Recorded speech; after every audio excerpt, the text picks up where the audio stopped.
और किसी वीडियो वगैरह में देखा होगा कोई सांप जो है एग को निगलने की कोशिश कर रहा है इस तरह से दोनों जगह।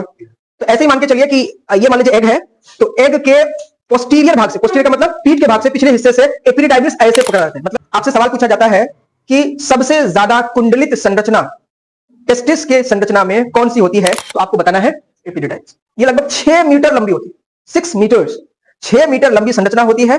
और दो काम होता है, एक तो स्पर्म स्टोर होता है और इसमें फिजियोलॉजिकल चेंजेस के साथ मैच्योरेशन यानी परिपक्वता आती है। एक तरीके से वास डिफरेंस की ओर एसेंड हो रहा है, इसको बोलते हैं एसेंड। एसेंड का मतलब ऊपर चढ़ना, आगे बढ़ना, ये ना। तो कह रहे हैं कि जो एपिडिडाइमिस है वो एसेंड करता है टुवर्ड्स द एब्डोमेन। एब्डोमेन का मतलब होता है पेट, है ना, उधर उधर पेट की ओर, यानी टेस्टिस ऊपर, टेस्टिस की जो नली है एक तरीके से एपिडिडाइमिस है, वो अब ऊपर की ओर आ रही है और धीरे धीरे ये यूरिनरी ब्लैडर के ऊपर चारों तरफ एक लूप बनाती है। तो क्या लिख सकते हैं हम लोग, पहली हेडिंग लिखेंगे एपिडिडाइमिस, आप अलग से लिख लेना, यहां पे हेडिंग लिखा हुआ है मेरा, है ना। तो एपिडिडाइमिस क्या करेंगे, ये है 6 मीटर लॉन्ग स्ट्रक्चर, ठीक है। दूसरी बात अगर बोलूं तो ये क्या है, हाईली कॉइल्ड, कुंडलित होती है। और इसके बाद अगर बोलूं तो प्रेजेंट या located posteriorly on the testis. और क्या काम करता है, तो ये करता है स्टोर्स द स्पर्म। और इसके अलावा एक काम और होता है, फिजियोलॉजिकल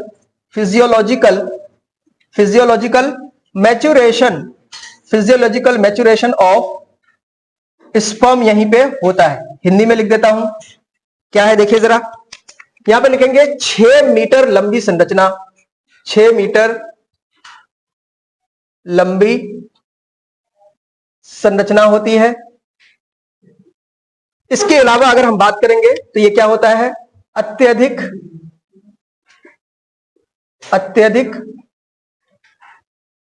कुंडलित होती है। और वृषण के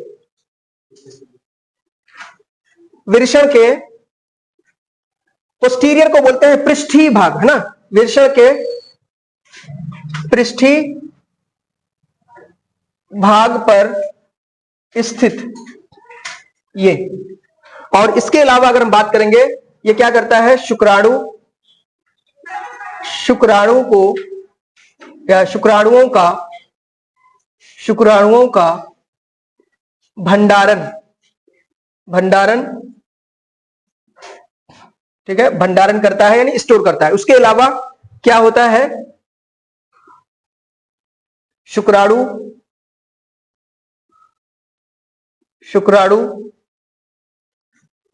की परिपक्वता, शुक्राणुओं की परिपक्वता यही होती है। हो गया, चलिए अब जरा ध्यान से देखिए, सबका ध्यान इधर हो। देखिए अगर आप एपिडिडाइमिस को देखो तो ये एपिडिडाइमिस धीरे धीरे आगे चल के किस तरफ आ रहा है, यानी ये एक तरीके से वास डिफरेंस की ओर एसेंड हो रहा है। इसको बोलते हैं एसेंड। एसेंड का मतलब ऊपर चढ़ना, आगे बढ़ना, यही ना।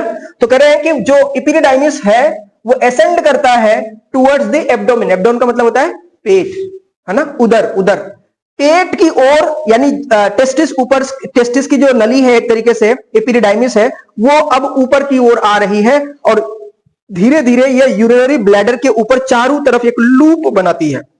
और अल्टीमेटली ये लूप फिर इजैकुलेटरी डक्ट और फिर यूरेथ्रा में खुलती है। कैसे, जरा सुनो। सबसे पहले हम ये लिखेंगे वास डिफरेंस में, वास डिफरेंस में क्या लिखेंगे, पहला पॉइंट कि ये एसेंड करता है, ascend to abdomen.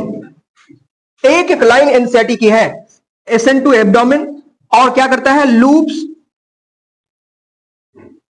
Loops over urinary bladder. और उसके अलावा क्या करता है, receives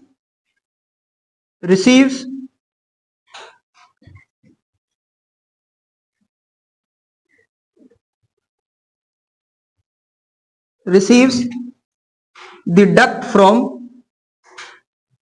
receives the duct from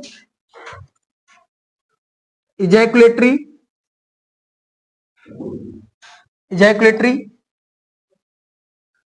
from seminal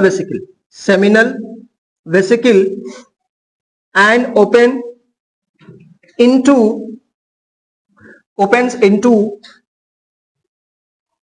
ejaculatory duct and urethra। इसको मैं अभी समझाता हूं कैसे होता है, पहले मैं लिख देता हूं हिंदी में, देखिएगा जरा। एसेंस टू एब्डोमेन, एब्डोमेन का मतलब उदर, उदर का मतलब पेट, यानी किसकी तरफ होता है, उदर की ओर, उदर की ओर, उदर की ओर या हाँ उदर की ओर चढ़ती है और क्या करता है, मूत्राशय के ऊपर लूप का निर्माण करती है, लूप का निर्माण करती है। और लास्ट में यहां क्या लिखेंगे कि यह शुक्राशय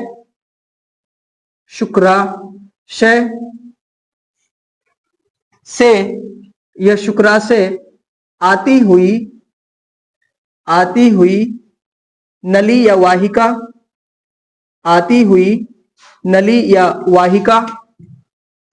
को ग्रहण कर स्खलन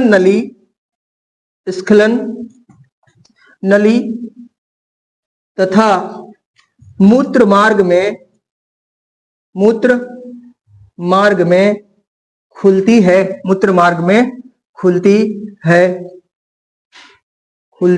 है। ये रहा।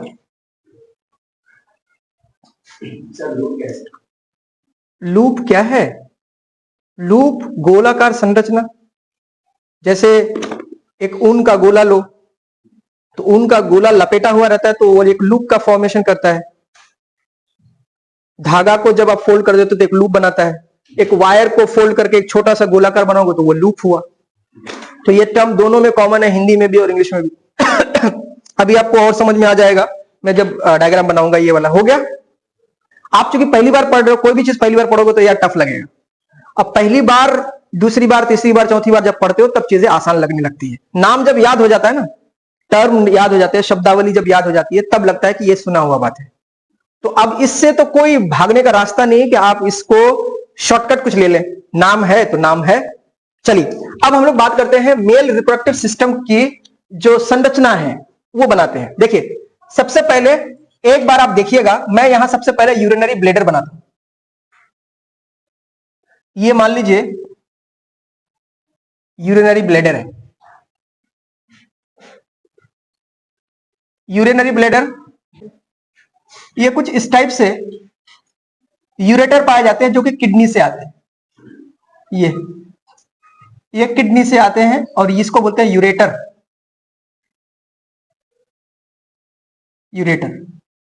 उम्मीद है आपने 11th क्लास में ये पढ़ा होगा और पूरा भरोसा है कि आपको कुछ पता नहीं है ना। 11th क्लास में भी नहीं पढ़े हो क्या? ये डायग्राम जब आप यूरिनरी सिस्टम पढ़ते हैं तो 11th क्लास में ह्यूमन फिजियोलॉजी में ये चैप्टर है, वहां पे आपको ये सिखाया जाता है कि कैसे ड्रॉ करना है। फिर भी मैं मान के चलता हूं आपने 11th क्लास उड़ा दिया है मौज मस्ती में, और आपके लिए मैं दोबारा से यहां बना रहा हूं। देखिए यूरिनरी ब्लैडर जो होता है बेसिकली यूरिन कलेक्ट करने का काम करता है। और इस यूरिनरी ब्लैडर से एक तरीके से मूत्र मार्ग, या जिसको हम लोग यूरिथ्रा बोलते हैं, यूरिथ्रा बोलते हैं, वो निकलता है। और इस यूरिथ्रा के निकलने से, मान लीजिए ये यूरिथ्रा है और हाँ मूत्र मार्ग इसको बोलते हैं, और इसमें बगल में ये फॉर एग्जांपल टेस्टिस है। एक टेस्टिस ये और दूसरा टेस्टिस इधर। टेस्टिस यानी वृषण। ये देखिए, जब तक आप डायग्राम को पोस्टमार्टम तरीके से नहीं पढ़ेंगे कि कहां पे कौन सी चीजें हैं, याद नहीं होने वाला है। देखिएगा, ये टेस्टिस है और इस टेस्टिस के ऊपर अभी मैंने बताया कि एपिडिडाइमिस जो है वो पाया जाता है कुछ इस टाइप से, है ना। देखिए मैं बना रहा हूं इसको, मैं अभी रेड कलर से करता हूं, लाइक दिस, इस तरह से। ये एपिडिडाइमिस है। मान लीजिए इधर भी अगर मैं बनाऊं तो कुछ इस टाइप से बना देता हूं एपिडिडाइमिस का स्ट्रक्चर। ये पोस्टीरियर भाग में है। अब ये पोस्टीरियर भाग आगे चल के एक लूप बनाता है और देखिए एपिडिडाइमिस से वास्ट डिफरेंस निकल रहा था, अभी बताया मैंने। तो देखो यहां से निकलेगा एक ट्यूब, देखो ध्यान से, और ये ट्यूब लूप बनाता है किस तरफ, यूरिनरी ब्लैडर के पास लूप बनाता है, एक गोलाकार संरचना बनाती है लाइक दिस। अब ये लूप को एक ट्यूब बना दे, मतलब ये जो वास्ट डिफरेंस निकला है इसको मैं एक ट्यूब लाइक स्ट्रक्चर में बना देता हूं। तो ये पूरी संरचना आपकी कहलाती है, क्या कहलाती है साहब, वास्ट डिफरेंस। बोलो वास्ट डिफरेंस। आपसे बुलवाने का मतलब है आपके जहन में ये बातें बस जाए। ये एक तरह से हुआ। दूसरी ओर इधर भी निकलेगा, देखना जरा ध्यान से। ये कुछ इस टाइप से अगर मैं बोलूं यहां पर से, ये और ये ट्यूब जो है, ये ट्यूब दो वास डिफरेंस होती है राइट एंड लेफ्ट, इसीलिए मैंने लिखा था वासा एफरेंशिया लिखा था और एक बार में लिखा था वास डिफरेंस, है ना। जब आप दोनों लिखेंगे तो लिखेंगे वासा डिफरेंशिया, वासा। अब जरा मैंने आपको यह बताया अभी, ये टेस्टिस है और टेस्टिस के ऊपर में ये जो रेड कलर का आपको दिख रहा है इसका नाम क्या है, बोलो जरा, अरे बोलो, एपिडिडाइमिस। बोलो जोर से, एपिडिडाइमिस। हिंदी में अधिविर्षण। अरे हिंदी मीडियम में पढ़े हो लेकिन धीरे धीरे अंग्रेजी भी सीखना है, दोनों लैंग्वेज तो लिख रहा हूं मैं। एपिडिडाइमिस या अधिविर्षण। और ये वाला जो पार्ट है, इस पार्ट को आपने क्या बोला साहब, इसको बोला सर वास डिफरेंस। बोलो वास डिफरेंस, यानी इसको बोलते हैं शुक्र वाहक। बोलो शुक्र वाहक। डन है। और ये वाला पार्ट क्या है, टेस्टिस का है। चलो इसको भी लिख देते हैं, ये है टेस्टिस। अब मैंने बताया था आपको, आई लिखूं तो सिंगुलर, ई लिखूं तो प्लूरल, तो इसको बोलेंगे हम लोग वृषण। ठीक है साहब, सेम इधर भी हो जाएगा। ये एपिडिडाइमिस है। अब जरा देखो जरा ध्यान से, होता यह है कि यहां पर जो है एक लीफ लाइक स्ट्रक्चर पाई जाती है और उस लीफ लाइक स्ट्रक्चर को बोलते हैं सेमिनल वेसिकल, लाइक दिस। ये ठीक है, एक सेमिनल वेसिकल इधर होता है, थोड़ा सा तिरछा बना देता हूं ज्यादा अच्छा लगेगा। चलिए, ये सेमिनल वेसिकल है मान लीजिए ये, और एक सेमिनल वेसिकल जो है इधर होता है, पेयर में पाया जाता है। अब जरा देखिएगा आप, तो सेमिनल वेसिकल आगे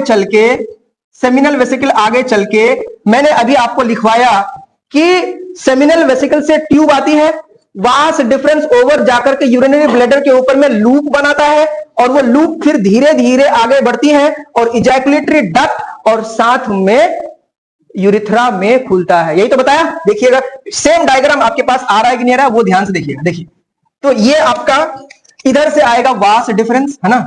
अब ये वास डिफरेंस इधर भी आ रहा है, ये इंटर करेगा और मान लीजिए मैं इसको कहीं जोड़ दे रहा हूं लाइक दिस। ये इधर से ये जुड़ा और आगे चल के ये इस तरह से आगे बढ़ता हुआ, और यहां पे आपका क्या है, ये समझ पा रहे हैं डायग्राम को।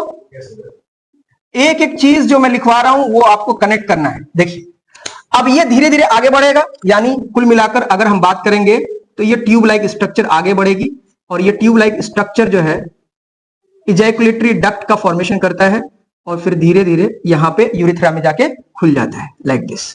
ये अब जरा देखना, इसको मैंने बोला क्या, सेमिनल।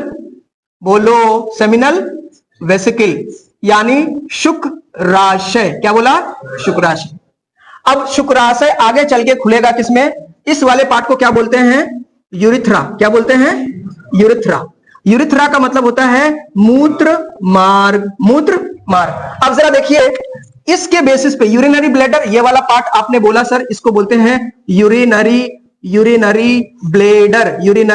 ब्लेडर, यानी जहां पे मूत्र या यूरिन इकट्ठा होता है उसको बोलते हैं मूत्राशय। ठीक है, अब यूरिनरी ब्लेडर में से जब सेमिनल वेसिकल और ये इजैकुलेटरी डक्ट जो है आगे चल के ये वाले पार्ट पोर्शन जो बोलते हैं इसको बोलते हैं इजैकुलेटरी डक्ट। इजैकुलेटरी डक्ट का मतलब बोलो जोर से, स्खलन नली मतलब ऐसी नली जहां पर स्पर्म जो है खाली होती है या इजैकुलेट होती है। ठीक है, अब देखो जरा, पेनिस के यानी जो यूरिथ्रा के बिल्कुल बेस में एक ग्लैंड पाई जाती है। मैं ऐसे बना देता हूं अभी इसको, ये ग्लैंड पाई जाती है, हालांकि ये पियर शेप्ड होती है। इसको बोलते हैं प्रोस्टेट। क्या बोलते हैं? प्रोस्टेट ग्लैंड, यानी प्रोस्टेट ग्रंथि। अब इंपॉर्टेंट बात क्या है कि प्रोस्टेट ग्रंथि जो होती है मेल में यानी बड़े बुजुर्गों में, इसका जो साइज होता है वो बढ़ जाता है, जिसकी वजह से यूरिनरी ब्लैडर में दबाव पड़ता है, पेशाब में जलन होता है या बहुत पेन होता है। तुमने सुना होगा प्रोस्टेट का ऑपरेशन किया जाता है, मतलब इस ग्लैंड को क्या करते हैं, काट के हटा देते हैं। अगर इसका साइज बढ़ जाता है तो क्या होता है, ये रास्ता जो है पेशाब वाला रास्ता, यानी जो जलन होगा वो एक तरीके से दबाव पड़ेगा और पेशाब करने में दिक्कत होगी, तो इसको हटा दिया जाता है। इसके नीचे में दो छोटे छोटे ग्लैंड्स पाए जाते हैं इस तरह से, ये पेनिस के बेस में पाया जाता है। इसका नाम है बल्बुरेथ्रल ग्लैंड्स या काउपर्स ग्लैंड। देखो, बल्बुरेथ्रल या काउपर्स ग्लैंड।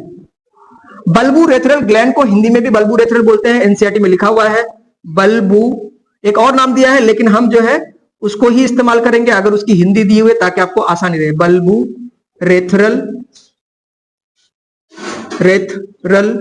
ग्रंथि या काउपर्स ग्रंथि।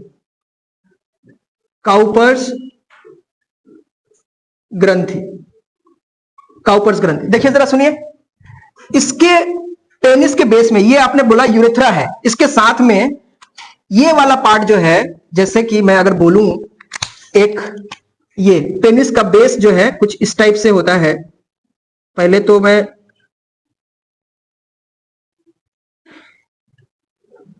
ये पेनिस के बेस में पाया जाता है, और ये होता यह है, देखो यार, जब तक आप डायग्राम नहीं बनाएंगे आपको चीजें क्लियर नहीं होगी।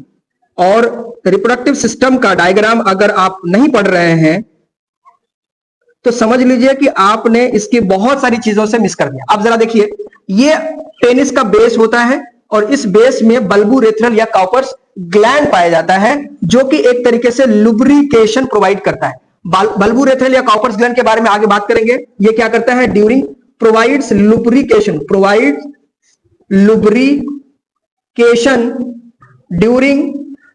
ड्यूरिंग क्वाइटस, यानी संभोग के दौरान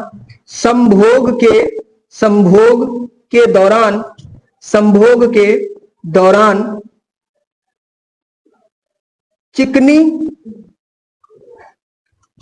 पदार्थों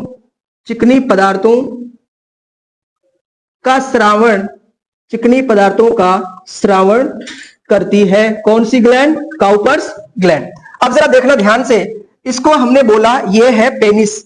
अब इस पेनिस में ये साइड वाला भाग में इसको थोड़ा सा, ये जो रेड कलर से हम बना रहे हैं, देखिए यूरिथ्रा जो कॉमन पैसेज है for the sperm as well as urine, है ना, ये जो पार्ट है इसको बोलते हैं पेनिस यानी शिशन। अब शिशन के इस भाग को इसको बोलते हैं फोर स्किन, या इसको बोलते हैं ग्लांस पेनिस, या हिंदी में बोले तो इसको बोलते हैं शिशन मुंड, यानी शिशन की मुंडी। और इसके ऊपर में ये ऐसे छोटे छोटे फोर स्किन्स पाए जाते हैं, जिसको फोर स्किन फोर स्किन यानी इसको बोलते हैं अग्र या प्रीप्यूस बोलते हैं इसको, प्रीप्यूस अंग्रेजी में, ये दोनों वर्ड है। फोर स्किन जो मुस्लिम्स में खतने का रिवाज है वो इसी स्किन को काटा जाता है, फोर स्किन, समझे, जो कि ग्लांस पेनिस के ऊपर में पाया जाता है। देखिए फोर स्किन के बारे में दो बातें याद रखना है आपको। ये फोर स्किन क्या है, देखिए लूज फोल्ड ऑफ स्किन, और ये क्या करता है, कवरिंग दी ग्लांस पेनिस, यानी ये ढीली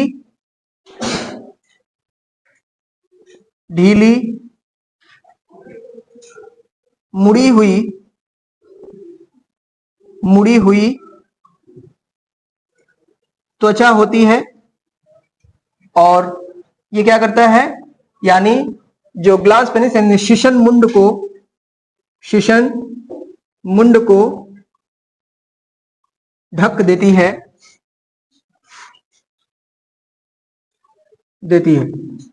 ये बात भी, दो बातें याद रखना। अब एक क्वेश्चन है, PYQ है, मैं क्या करें, बाप रे, फोटो बना नहीं रहे हो, वीडियो तो जाएगा ही, सबसे अच्छा तरीका है। चलो मैं इधर मिटाता हूं, इधर लिख लिया था ना, सब लोग बोलो। हाँ, एक क्वेश्चन देखते हैं, क्वेश्चन क्या है वो भी देखता हूं। क्वेश्चन है, देखो ये आप क्वेश्चन में लिखिएगा, PYQ है, और जब PYQ बोलता हूं तो रिसर्च करके बोलता हूं, चाहे बोर्ड का हो चाहे नीट का हो, है ना। और ये कौन सा है, नीट का है। अब तुम बोलोगे नीट बोल रहे हैं, क्योंकि मैंने तो पढ़ा दिया ना, इससे सवाल अगर हल हो रहा है तो बोलने में क्या दिक्कत है, और आप चेक कर लेना नीट का सवाल है कि नहीं है। इसमें सवाल पूछा गया है, what is the path of sperm, यानी शुक्राणु, what is the path of sperm, शुक्राणुओं का मार्ग क्या है। एक मुझे कल बहुत ही सीनियर टीचर मिले, मतलब मैं मिल रहा उनसे, और 25-30 साल का एक्सपीरियंस उनको पढ़ाने का। उन्होंने मुझे कल एक बात कही मेरे बारे में कि सर आपके बारे में मार्केट में यह अफवाह है कि आप प्योर इंग्लिश में पढ़ाते हैं, बताओ। और वो बहुत पुराने टीचर है, मतलब बता नहीं सकते हम कि आपके बारे में ये अफवाह है, मैं सिर्फ प्योर इंग्लिश में पढ़ाता हूं।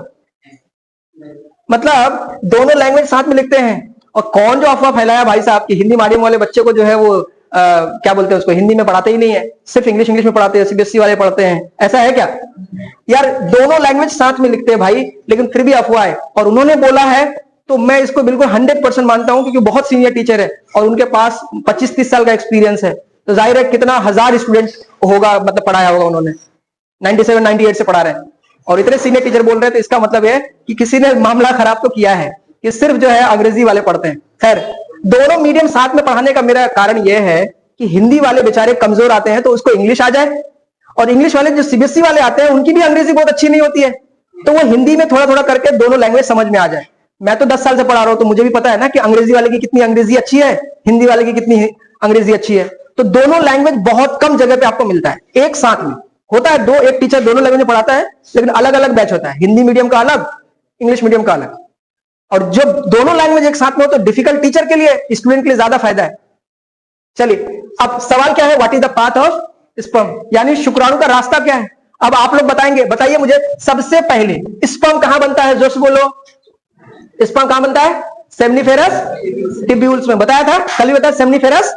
तो मुझे बताओ, मार्ग पूछा है तो मैं क्या लिखूंगा पहले, सॉरी, स्पर्म कहां बन रहा है, सेमनी, बोलो, फेरस टिब्यूल्स। देखो जरा, सेमनीफेरस टिब्यूल्स, यानी इसको बोलते हैं शुक्र जनक नलिकाएं या वाहिकाएं, है ना। शुक्र जनक नलिकाएं या वाहिकाएं लिख लो, कोई दिक्कत नहीं है, वाहिकाएं या नलिकाएं, यहां हो गया। और मैंने बताया था सेमनीफेरस टिब्यूल से कहां जाता है, रेटे टेस्टिस, बोलो, बताया था डायग्राम था रेटे टेस्टिस। रेटे टेस्टिस को हिंदी में क्या बोलते हैं? विरषण, विरषण जालिकाएं, विरषण जालिकाएं, दोनों लिख रहा हूं साथ में, विरषण जालिकाएं। अब रेटे टेस्टिस से कहां जाएगा? वासा एफरेंशिया में। कहां? वासा एफरेंशिया। वासा एफरेंशिया की हिंदी बोलो, शुक्र वाहिकाएं। क्या है? शुक्र वाहिकाएं। यहां पे गया रेटे टेस्टिस के बाद, बोलो जरा कहां चला गया? शुक्र वाहिकाएं में। शुक्र वाहिकाएं से कहां चला गया? बोलो जरा, अरे बोलो, शुक्र वाहिकाएं से कहां चला जाएगा? शुक्रवाहक एपिडिडाइमिस। किस में जाएगा? एपिडिडाइमिस। अभी तो बताया था यार, एपिडिडाइमिस। एपिडिडाइमिस को क्या बोलते हैं? अधिविरषण, अधिविरषण। और अधिविरषण यानी एपिडिडाइमिस के नीचे वाले भाग से क्या निकलता है? Vas deferens. क्या निकलता है? Vas deferens. वास डिफरेंस को हिंदी में क्या बोलते हैं? जल्दी बोलो, शुक्र वाहक, जो ले जाता है, शुक्र वाहक। अब शुक्र वाहक में वास डिफरेंस से आपने कहां देखा? जरा देखो, ये देखो, शुक्र वाहक कहां जा रहा है? बेसिकली सेमिनल वेसिकल से मिलकर के आगे चल के इजैकुलेटरी डक्ट, यही तो खुल रहा है। देखो ये वाला भाग आगे चल के इस पार्ट में आ रहा है, तो क्या होगा? इजैकुलेटरी, बोलो इजैकुलेटरी, इजैकुलेटरी डक्ट। हिंदी में बोलो, इजैकुलेटरी डक्ट, स्खलन नली, स्खलन नली, स्खलन, स्खलन नली। अब ये स्खलन नली के बाद लास्ट वाला पॉइंट क्या है तुम बताओगे मुझे? यूरिथ्रा नहीं है क्या? बोलो जरा, यूरिथ्रा यानी मूत्र मार्ग। बताओ मेरे भाई, जब मैंने आपको 2 बार बताया, एक बार टेस्टिस के डायग्राम में बताया, एक बार ये वाला डायग्राम मेल रिप्रोडक्टिव सिस्टम में डायग्राम बताया, और कहां से कहां जा रहा है स्पर्म, ये आप आराम से लिख सकते हो। फटाक से लिखो, तो ये सवाल लिखना और उसके बाद ये जवाब लिख देना।